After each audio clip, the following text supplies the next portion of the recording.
ಯಾವತ್ತೂ ಮಾತಾಡದೆ ಇರೋ ತರ ಮಾತುಗಳಾಡ್ತಾ ಇದೆಯಾ? ಎಷ್ಟು ಸಲೀಸಾಗಿ ಸಮಾಧಾನದ ಮಾತುಗಳು ಹೇಳ್ತಾ ಇದೆಯಾ? ಯಾಕೆ ಗೊತ್ತಾ?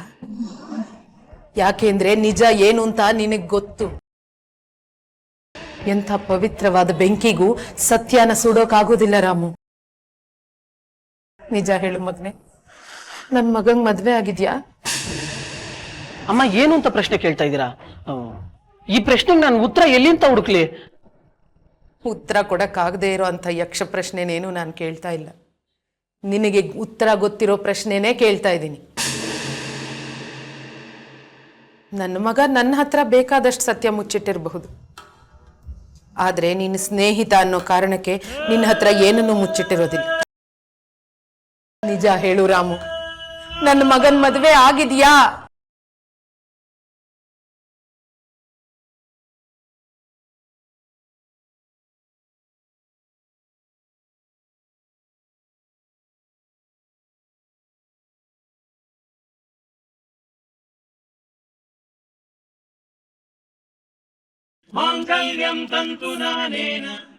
ಅವ್ವ ಏನಾಯ್ತು?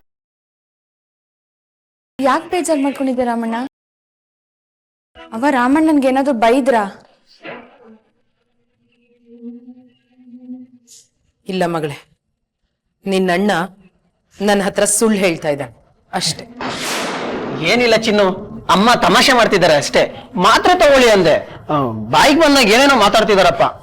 ಚಿನ್ನು, ಅಲ್ಲಿ ಮಾತ್ರ ಇದೆ, ಅಮ್ಮನ್ ಕೊಟ್ಬಿಡ್ತೀಯಾ? ನಾನ್ ಬರ್ತೀನಿ, ನೀನುಂಟು ಅಮ್ಮ ಉಂಟು. ಅವ್ವ ಏನಿದ್ದು ನಿಮ್ ರಗಳೆ? ಚಿಕ್ಕ ಮಕ್ಕಳ ತರ ಮಾತ್ರೆ ತಗೊಳಲ್ಲ ಅಂತ. ನಿಮ್ಕಿಂತ ನಂಜುಂಡನೇ ಎಷ್ಟೋ ವಾಸಿ. ನೀವೋ ಯಾರ್ ಮಾತು ಕೇಳಲ್ಲ.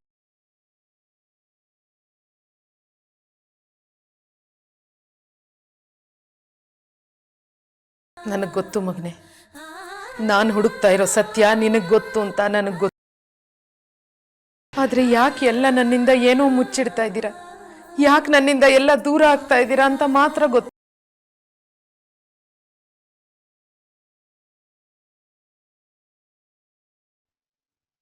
ಅವ್ವ ಮಾತ್ರೆ ತಗೊಳ್ಳಿ.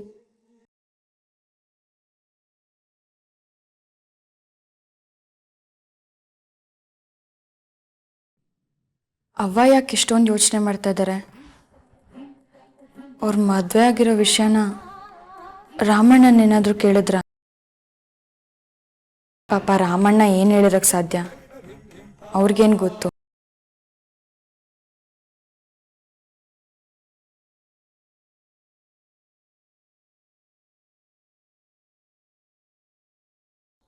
ಅವ್ವ ನೀವ್ ಯಾಕೆ ಇಲ್ದೇ ಇರೋದನ್ನೆಲ್ಲ ಯೋಚನೆ ಮಾಡ್ತಿದ್ದೀರಾ?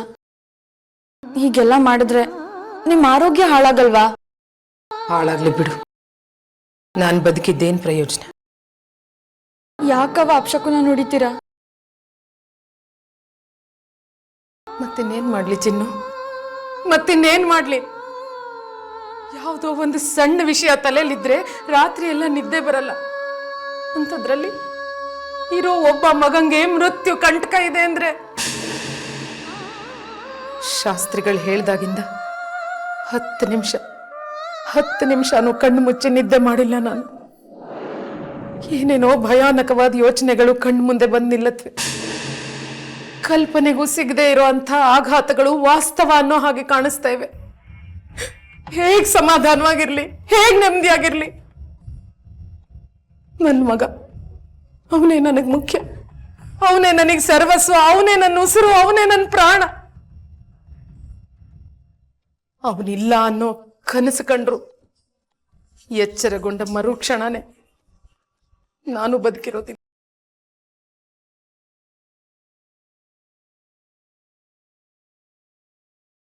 ತಾನು ಮುತ್ತೈದೆಯಾಗೆ ಸಾಯ್ಬೇಕು ಅಂತ ಬಯಸ್ತಾಳೆ. ಆದ್ರೆ ನಾನು ನನ್ನ ಬಯಕೆ ಈಡೇರೋದಕ್ಕೆ ಮುಂಚೆನೆ ಆ ಭಾಗ್ಯನ ಕಳ್ಕೊಂಡ್ಬಿಟ್ಟೆ. ಆದ್ರೆ ಕನಸು ಕಾಣೋ ಕಣ್ಣು ಕಳ್ಕೊಂಡಿಲ್ಲ. ಕನಸಲ್ಲೇ ನನ್ನ ಗಂಡನ ಜೊತೆ ಬಾಳ್ವೆ ಮಾಡ್ತಿದ್ದೀನಿ, ನನ್ನ ಮಗನಿಗೋಸ್ಕರ. ಅವನನ್ನ ನಾನೇ ತಂದೆಯಾಗಿ, ನಾನೇ ತಾಯಿಯಾಗಿ ಪೋಷಿಸಬೇಕಿತ್ತು. ಅದಕ್ಕೆ ಬದುಕಿದ್ದೀನಿ. ಮುತ್ತೈದೆ ಸೌಭಾಗ್ಯನ ಕಳ್ಕೊಂಡ ಹಾಗೆ ತಾಯ್ತನೂ ಕಳ್ಕೊಳ್ಳೋದಕ್ಕೆ ನಾನು ತಯಾರಿಲ್ಲ.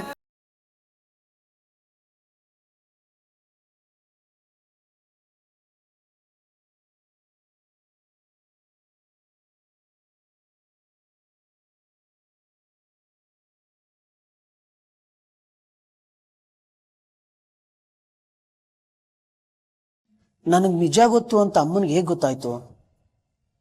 ಅವರು ಸಂದೇಹದ ಆಧಾರದ ಮೇಲೆ ಕೇಳಿದ್ರ, ಅಥವಾ ಶಾಸ್ತ್ರಿಗಳು ಹೇಳಿದ ಮಾತನ್ನ ನಂಬಿ ನನ್ನನ್ನ ಪ್ರಶ್ನೆ ಕೇಳಿದ್ರ? ಕವಡೆ ಬಿಟ್ಟು ಈ ಲೋಕ ನಾಟಕದ ನಿನ್ನೆ ನಾಳೆಗಳನ್ನ ಆ ಶಾಸ್ತ್ರಿಗಳು ಅರ್ಥ ಮಾಡ್ಕೋತಾರ? ಚಂದನ್ಗೆ ಈಗಾಗಲೇ ಮದುವೆ ಆಗಿದೆ ಅಂತ ಆ ಶಾಸ್ತ್ರಿಗಳು ಅಷ್ಟು ಕಡಾಖಂಡಿತವಾಗಿ ಹೇಳೇ ಬಿಟ್ರು ಅಂದ್ರೆ ಅದು ಹೇಗೆ ಸಾಧ್ಯ? ಅದೇನೋ ನನ್ನ ಪುಣ್ಯ, ಚಿನ್ನು ಸರಿಯಾದ ಸಮಯಕ್ಕೆ ಬಂದ್ಲು. ಇಲ್ಲದೆ ಹೋಗಿದ್ದಿದ್ರೆ ನನ್ನ ಗತಿ ದೇವರಿಗೆ ಪ್ರೀತಿ.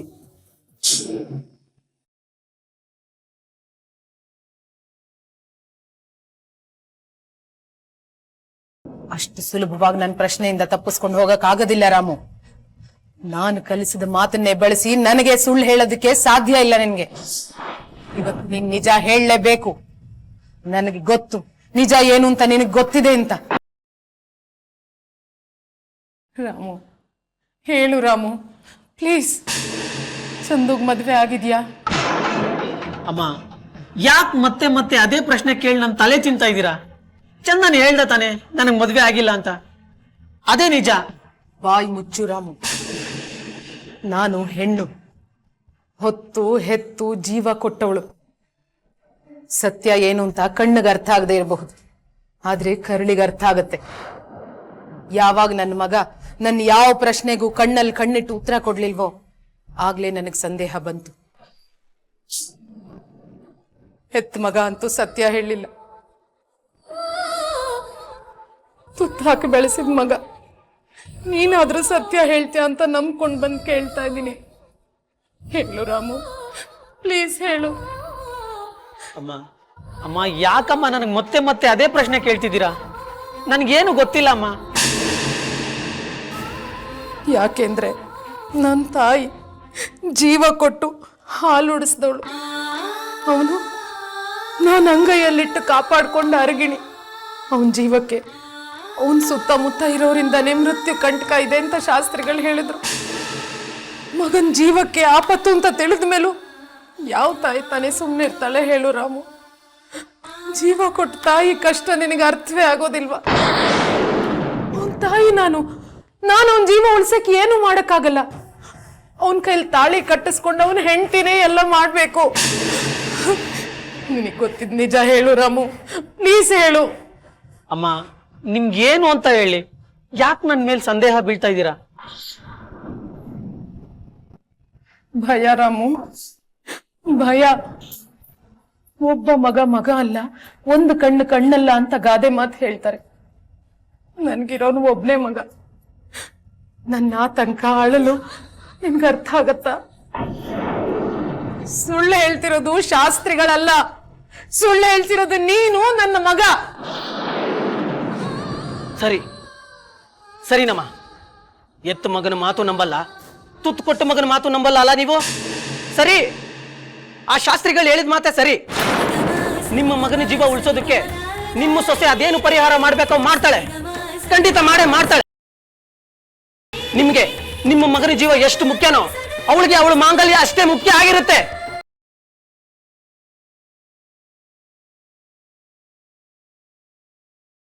ನನ್ನ ಮಗ ಯಾರನ್ನ ಮದ್ವೆ ಆಗಿದ್ದಾನೆ ಅಂತ ನನಗೆ ಗೊತ್ತಿಲ್ಲ. ನನ್ನ ಸೊಸೆ ಯಾರು ಅಂತ ನನಗೆ ಗೊತ್ತಿಲ್ಲ. ನನ್ನ ಮಗನ ಜೀವ ಉಳಿಸೋದಕ್ಕೆ ಏನು ಪರಿಹಾರ ಮಾಡಬೇಕೋ ಅದನ್ನ ಅವಳು ಮಾಡ್ತಾಳೆ ಅಂತ ನಿನ್ಗೆ ಹೇಗೆ ಗೊತ್ತು?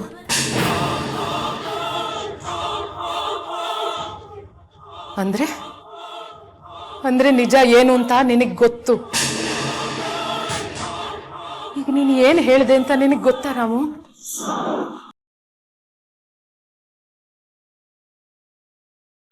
ನೀನ್ ನನ್ನ ಪ್ರಶ್ನೆಗೆ ಉತ್ತರ ಕೊಡ್ತಾ ಇಲ್ಲ ರಾಮು. ಅಮ್ಮ, ಏನೇ ಹೇಳಿದ್ರು ನಾನು ಕಲ್ಸ್ಕೊಟ್ ಮಾತನ್ನೇ ನನಗೆ ಹೇಳ್ಬೇಡ ಅಂತೀರಾ? ಅಮ್ಮ ಪ್ರಶ್ನೆ ಕೇಳಿದ್ರೆ ಮಗ ಉತ್ತರ ಹೇಳ್ಬೇಕು.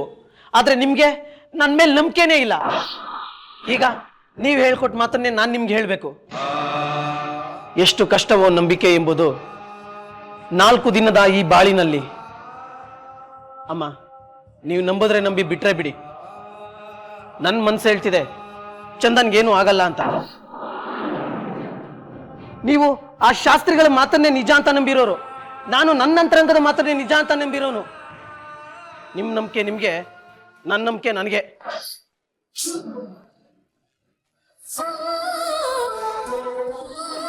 ನಿನಗರ್ಥ ಆಗ್ತಾ ಇಲ್ಲ ರಾಮು. ಶತ್ರುಗಳೇ ಬೇರೆ, ಹಿತಶತ್ರುಗಳೇ ಬೇರೆ. ನಿನಗೆ ಶಕುನಿ ಬಗ್ಗೆ ಗೊತ್ತಾ? ಹಸ್ತಿನಾವತಿಲೇ ಇದ್ದ, ಸುಯೋಧನನ್ ಜೊತೆನೇ ಇದ್ದ. ಆದ್ರೆ ಅವನ ಉದ್ದೇಶ ಮಾತ್ರ ಹಸ್ತಿನಾವತಿನ ನಾಶ ಮಾಡೋದು, ಕುರುವಂಶನ ನಿರ್ವಂಶ ಮಾಡೋದು. ಶಕುನಿ ಹಿತಶತ್ರು ರಾಮು. ಕಡೆಗೂ ಅವನು ಅನ್ಕೊಂಡಿದ್ದನ್ನ ಅವನು ಸಾಧಿಸೇ ಬಿಟ್ಟ. ಗಾಂಧಾರಿಯ 100 ಮಕ್ಕಳನ್ನ ಕೊಂದ ಹಿತಶತ್ರು ನನ್ನ ಒಬ್ಬನೇ ಮಗನನ್ನ.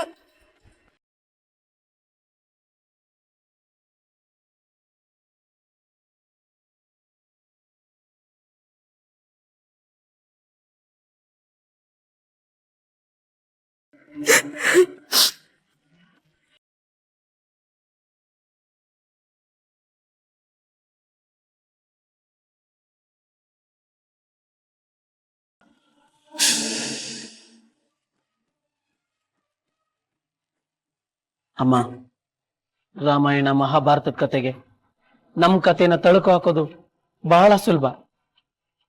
ನನಗ್ ಗೊತ್ತಮ್ಮ, ನನ್ನ ಮಾತು ನಿಮ್ಗೆ ಇಷ್ಟ ಆಗ್ತಿಲ್ಲ ಅಂತ ನನಗ್ ಗೊತ್ತು. ನಿಮ್ನ ಹೇಗ್ ಸಮಾಧಾನ ಮಾಡ್ಬೇಕು ಅಂತಾನೂ ಗೊತ್ತಾಗ್ತಿಲ್ಲ, ನಿಜ ಹೇಳ್ಬೇಕು ಅಂತಾನೂ ಗೊತ್ತಾಗ್ತಿಲ್ಲ. ಆದ್ರೆ ಒಂದ್ ಮಾತ್ರ ಸತ್ಯನಮ್ಮ, ನನ್ನ ಅಂತರಂಗ ಹೇಳ್ತಿದೆ ಚಂದನ್ಗೇನು ಆಗಲ್ಲ, ಏನೂ ಆಗಲ್ಲ ಅಮ್ಮ.